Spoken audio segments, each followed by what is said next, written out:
এক বছর দু বছর নয় ১৪৪ বছর পর মহাকুম্ভ, এবং সেই মহাকুম্ভে দেশ নয় গোটা পৃথিবী থেকে হিন্দু সনাতনীরা তারা আসছেন। ইতিমধ্যে ৪০-৫০ কোটি বা তার বেশি মানুষ এখানে পুণ্য স্নান করেছেন, অমৃত স্নান করেছেন, শাহী স্নান করেছেন।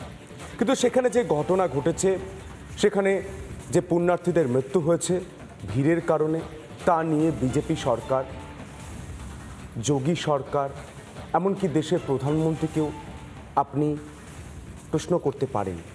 সেই অধিকার আপনার রয়েছে, কারণ আপনি রাজ্যের মুখ্যমন্ত্রী মমতা বন্দ্যোপাধ্যায়। কিন্তু আপনি হিন্দু সনাতন ধর্মকে অপমান করার অধিকার আপনাকে কেউ দিয়েছে?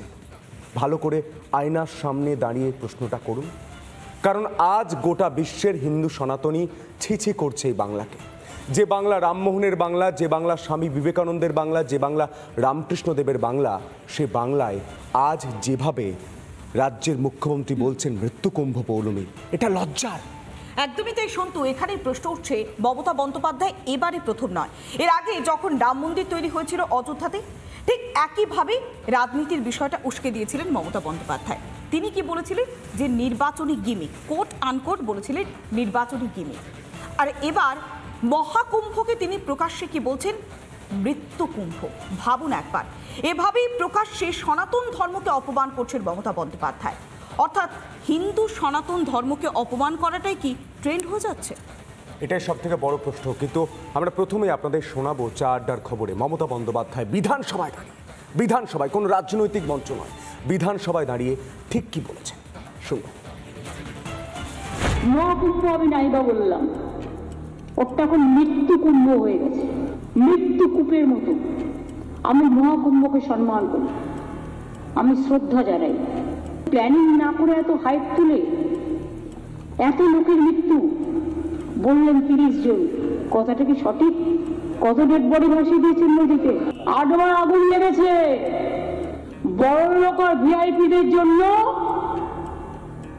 লক্ষ টাকার ক্যাম্প, আর গরিব লোকেদের, সাধারণ লোকেদের জন্য লাইনে দাঁড়ান ১৫ ঘন্টা ২০ ঘন্টা দাঁড়িয়ে, যদি একটা মাদুরেও বসে ২০০০ টাকা। মৃতদেহের ওপর দিয়ে যারা এই হাইপ তুলছেন আর টাকা কামানোর জন্য ধর্মকে বিক্রি করছেন, তাদের আমি মন থেকে মেনে নিতে পারি না। শোনালাম সন্তু, মহাকুম্ভ নিয়ে একেবারে বিধানসভার মাটি থেকে দাঁড়িয়ে মুখ্যমন্ত্রী বলছেন যে মৃত্যুকুম্ভ।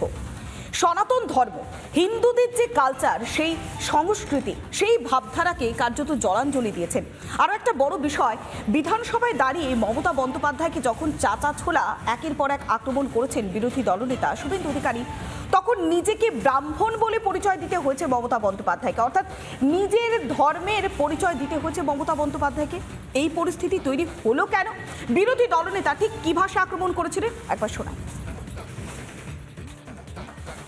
তিনি আতঙ্কিত।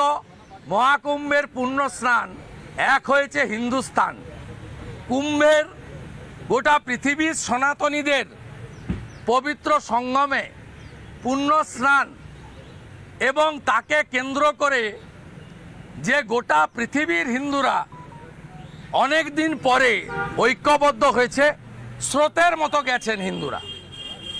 এবং তৃণমূলের অনেক পরিচিত সাংসদ, প্রাক্তন রাজ্যসভা সাংসদ, তারাও ডুব দেওয়ার ছবি ছেড়েছেন, বাধ্য হয়েছেন ছাড়তে।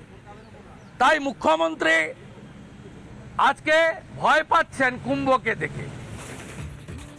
মহাকুম্ভ থেকে সত্যিই কি রাজ্যের মুখ্যমন্ত্রী মমতা বন্দ্যোপাধ্যায় ভয় পাচ্ছেন? গতকাল যখন এই মন্তব্য করছেন, তার কয়েক ঘন্টা আগে বর্ধমানের যে আরএসএসের সভা, রাষ্ট্রীয় স্বয়ংসেবক সংঘের যে সভা, সেই সভা থেকে স্বয়ংসেবকদের সামনে বসিয়ে স্বয়ংসেবক প্রধান, রাষ্ট্রীয় স্বয়ংসেবক প্রধান, সংঘপ্রধান মোহন ভাগবত, তিনি যে কথা বলেছেন, সেই কথায় কি বুকটা চিনচিন করছে? নানা ধরনের কন্টেন্ট দেখার জন্য লাইক করুন, শেয়ার করুন আমাদের ফেসবুক পেজ, সাবস্ক্রাইব করুন আমাদের ইউটিউব চ্যানেল। পাশাপাশি অন্যান্য ব্রেকিং নিউজের জন্য অবশ্যই চোখ রাখুন রিপাবলিক বাংলায়।